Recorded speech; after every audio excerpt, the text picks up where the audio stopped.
नमस्कार, मैं हूं आपके साथ पूर्वी राय। आइए बढ़ते हैं आज की खास खबरों की ओर। मोदी फ्रेंड्स ग्रुप के राष्ट्रीय अध्यक्ष द्वारा इंदौर संभाग प्रभारी एवं सीहोर प्रभारी अध्यक्ष की गई नियुक्ति।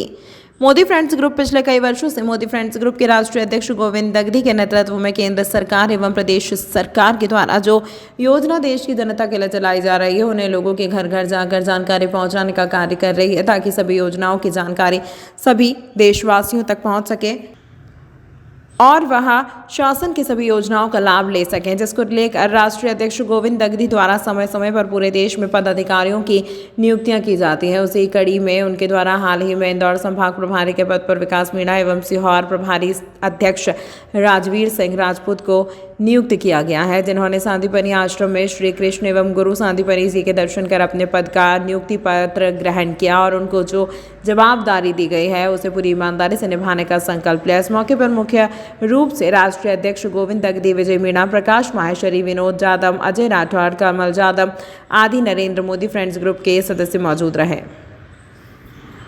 जी बताइए, किस प्रकार का आपको पदभार दिया गया आज मुझे सीहोर जिला प्रभारी का पदभार ग्रहण किया है राष्ट्रीय अध्यक्ष गोविंद दगधी जी द्वारा। उसका मैं अपनी ज़िंदगी में श्रद्धापूर्वक और शुद्ध अंतःकरण से निर्वहन करूंगा और सरकार की जो भी नीतियां हैं वो घर घर और समाज तक पहुंचाऊंगा और इस संगठन को मजबूती और अपने दायित्वों का पूर्ण निर्वहन करूंगा। मोदी फ्रेंड्स ग्रुप बहुत सालों से बहुत अच्छे कार्य कर रहे हैं और संगठन के प्रति जागरूकता का अभियान चला रहे हैं। आज मेरे भाई विकास मीणा जी और मैं राजवीर सिंह राजपूत को गोविंद दगधी जी द्वारा जो पदभार दिया गया है उसका हम पूरे समाज में और पूरे संगठन का मजबूती से कार्य करना। कौन सा पद दिया गया दोनों को? आज मेरे को सीहोर जिला प्रभारी का पद दिया गया है और विकास भाई मीणा जी को इंदौर संभाग का प्रभारी बनाया गया है। हम गोविंद दगधी द्वारा इस दिए हुए पदभार का उनके द्वारा स्वागत करते हैं और उनको नमन और श्रद्धापूर्वक चरणों में उनके फूल अर्पण करते हैं। आपका नाम? राजवीर सिंह राजपूत। दिया गया आज इनको राजेश्वरी दरबार और विकास जी को, मीणा जी को इंदौर संभाग प्रभारी बनाया गया है, इनको सीहोर का प्रभारी बनाया गया है और जो है इनको संगठन के अंदर ये काम सौंपा गया है। ये कार्य को कंप्लीट करेंगे और आगे बढ़ाएंगे। किस प्रकार से कार्य करता है संगठन? कार्य जो है सब जितनी भी योजनाएं हैं उसके विषय में जानकारी भी देंगे और शिवराज जी की अपने जो है गोविंद जी ने जो हमें प्रभार दिया है कार्यकर्ता का, मोदी फ्रेंड्स ग्रुप का, हम जो भी काम होगा निस्वार्थ करेंगे, पूर्ण तरीके से जो भी काम आएगा वो करेंगे। आपका नाम? विकास मीणा, इंदौर।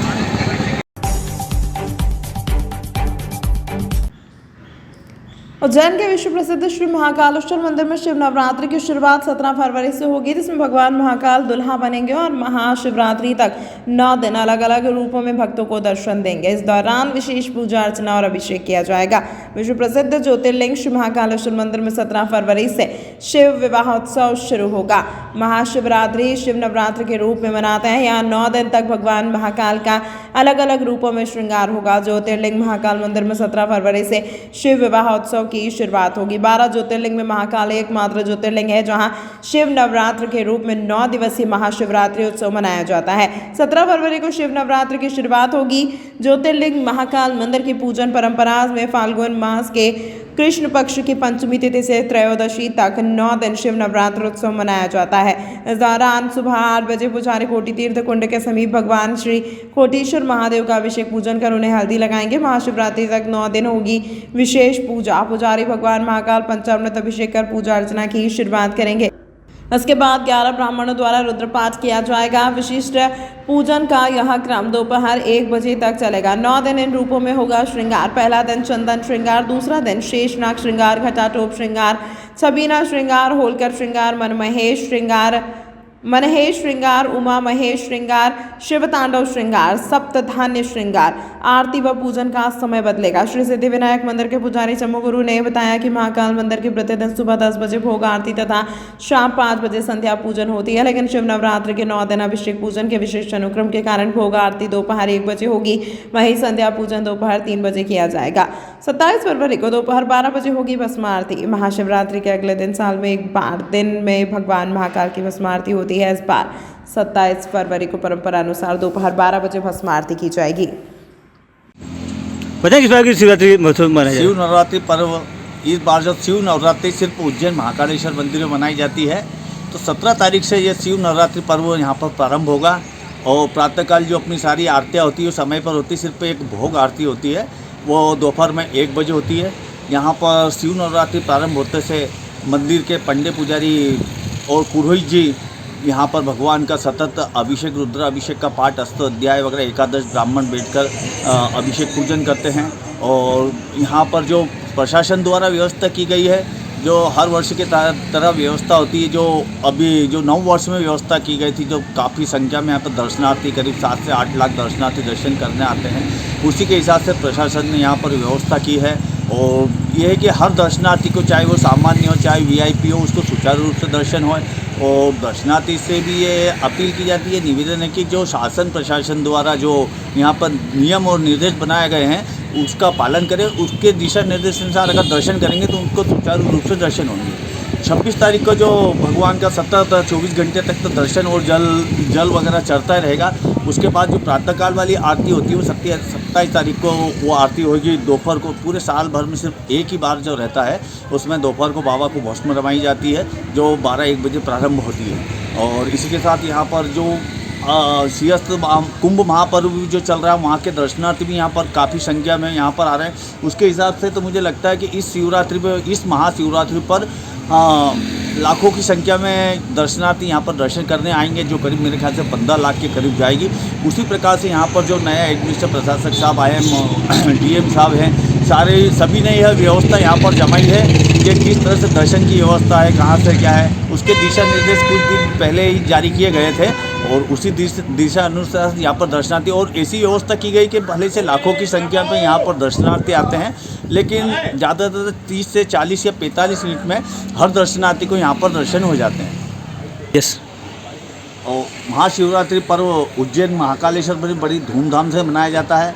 यहाँ बाबा को रोज़ उपटन लगाया जाता है। पुजारी पुरोहित परिवार की महिलाएं यहाँ पर बाबा को हल्दी चढ़ाई जाती है, रोज़ उपटन लगाया जाता है। जैसे एक दूल्हे का पूरा रहता है तो ऐसा यहाँ पर 9 दिन का रहता है।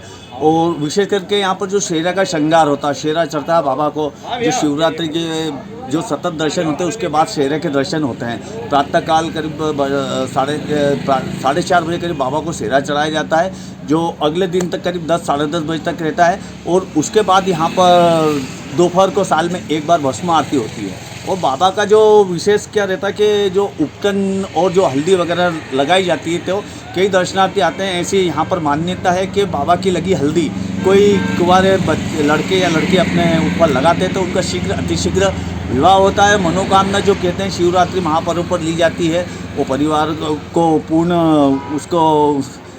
उसका वो फल मिलता है। और बस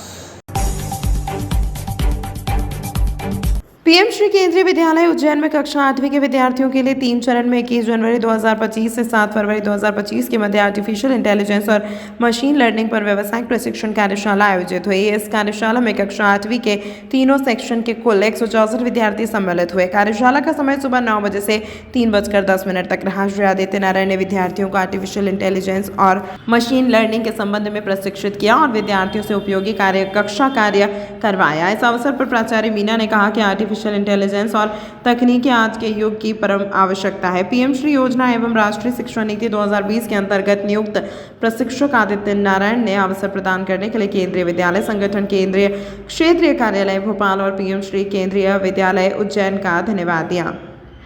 मेरा नाम वेदिका चौहान है। मैं कक्षा 8वीं में पढ़ती हूँ। मेरे स्कूल का नाम PM श्री केंद्रीय विद्यालय है।